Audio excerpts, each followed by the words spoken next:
सभी भक्तों को जय श्री सीताराम। तो भरत जी प्रयागराज पहुंचते हैं और उनकी पूजा अर्चना करते हैं और कुछ मांगते नहीं हैं उनसे, बस यही वरदान मांगते हैं कि प्रभु राम के चरणों में मेरी प्रीति दिन रात बढ़ती रहे। तो श्रवण करते हैं आगे। श्री गुरु चरण सरोज रज निज मन मुकुर सुधारि, वरनहु रघुबर विमल जसु जो दायक फल चारि। बुद्धिहीन तनु जानिके सुमिरहु पवन कुमार, बल बुद्धि विद्या देहु मोहि हरहु कलेस विकार।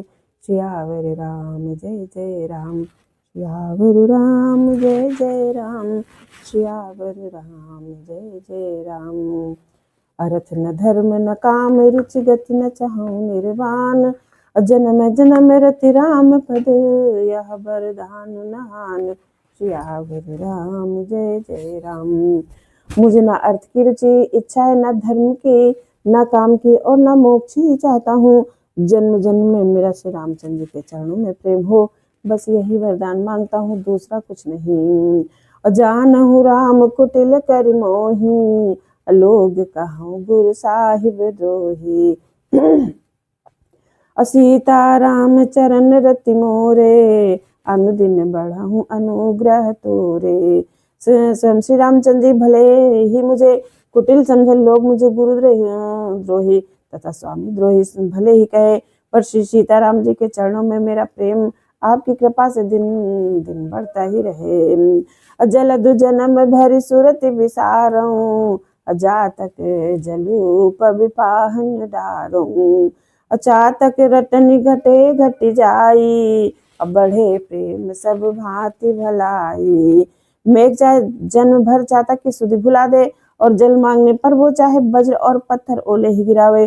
पर चातक की रटन घटने से तो उसकी बात ही घट जाती है, प्रतिष्ठा ही नष्ट हो जाती है। उसकी तो प्रेम बढ़ने में ही सब तरह से भलाई है। कन कहीं बान चढ़ई जिमिदाहे, अति प्रियतम पद नेम निबाहे। भरत बचन सुनि मांझ त्रिवेणी, अभय मृदुबान सुमंगल देनी।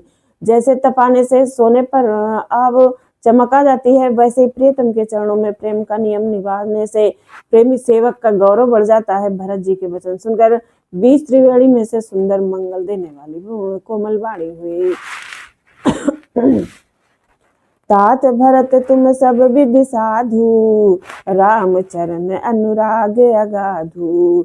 बादि गलानि करहु मन माही, तुम सम राम ही को प्रिय नाही। हे तात भरत तुम सब प्रकार से साधु हो, श्री रामचंद्र जी के चरणों में तुम्हारा अथाह प्रेम है। तुम व्यर्थ ही मन में ग्लानि कर रहे हो, श्री रामचंद्र जी को तुम्हारे समान प्रिय कोई नहीं है। तनुकूल क्यों ही हरस सुनी, बेनी बचन अनुकूल।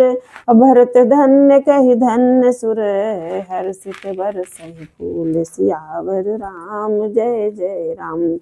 त्रिवेणी जी के अनुकूल वचन सुनकर भरत जी का शरीर पुलकित हो गया, हृदय में हर्ष छा गया। भरत जी धन्य है कहकर देवता हर्षित होकर फूल बरसाने लगे। प्रमुदित तीर्थ राज निवासी, बैखानस बटुग्रही उदासी।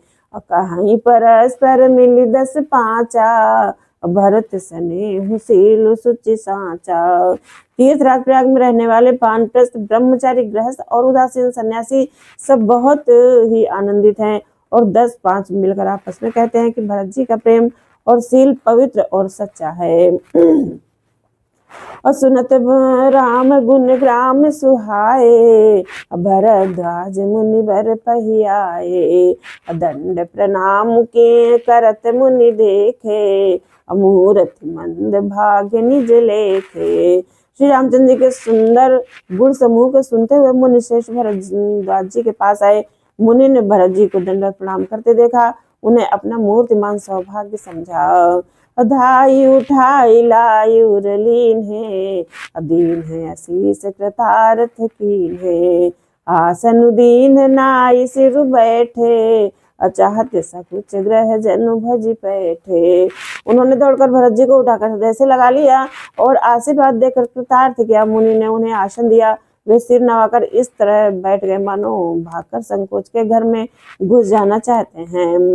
मुनि पूछऊ कछु यह बड़ु दो सोचू, बोले ऋषि लखसीलु सकोचू। असुलहु भरत हम सब सुधि पाई, विधि कर तब पर किछु न बसाई। उनके मन में ये बड़ा सोच है, मुनि कुछ कहेंगे तो मैं क्या उत्तर दूंगा। भरत जी के सील और संकोच को देखकर ऋषि बोले, भरत सुनो, हम सब खबर पा चुके हैं, विधाता के कर्तव्य पर कुछ बस नहीं चलता। और तुम गलान जी जनि करहु, समुझ मातु करतूति। अतात कई दोष नहीं, गई गिरा मति धूत। सियावर राम जय जय राम। माता के करतूत को समझकर याद करके तुम हृदय में ग्लानि मत करो। हे तात, कई का कोई दोष नहीं है, उसकी बुद्धि तो सरस्वती बिगाड़ गई थी। यह कहत भल कहिए न को, लोक भेद बुद्ध सम्मत दो। अतात तुम्हार विमल जस गाई, अपाई लोक वेद बड़ाई। ये कहते भी कोई भला न कहेगा, क्योंकि लोक और वेद दोनों ही विद्वानों की मान है। किंतु हे तात, तुम्हारा निर्मल यश गाकर तो लोक और वेद दोनों बढ़ाई पावेंगे। लोक वेद सम्मत सब कहाई, अजहि पितु दे राज सोलहई। राहु सत्य व्रत तुम ही बोलाई, देत राज सुख धर्म बढ़ाई। ये लोक और वेद दोनों को मान्य है। सब यही कहते हैं कि पिता जिसको राज्य दे वही पाता है। राजा सत्यव्रती थे, तुमको बुलाकर राज्य देते तो सुख मिलता, धर्म रहता और बड़ाई होती।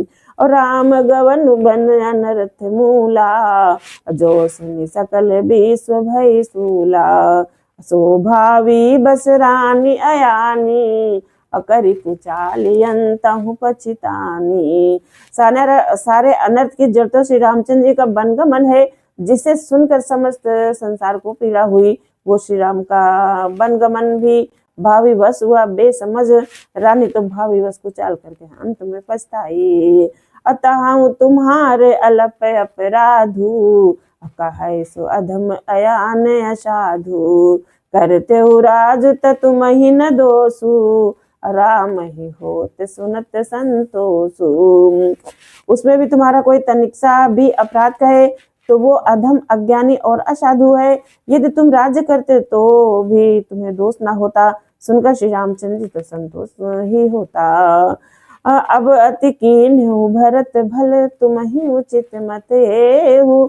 असकल सुमंगल मूल जग, रघुबर चरण स्नेहु। सियावर राम जय जय राम।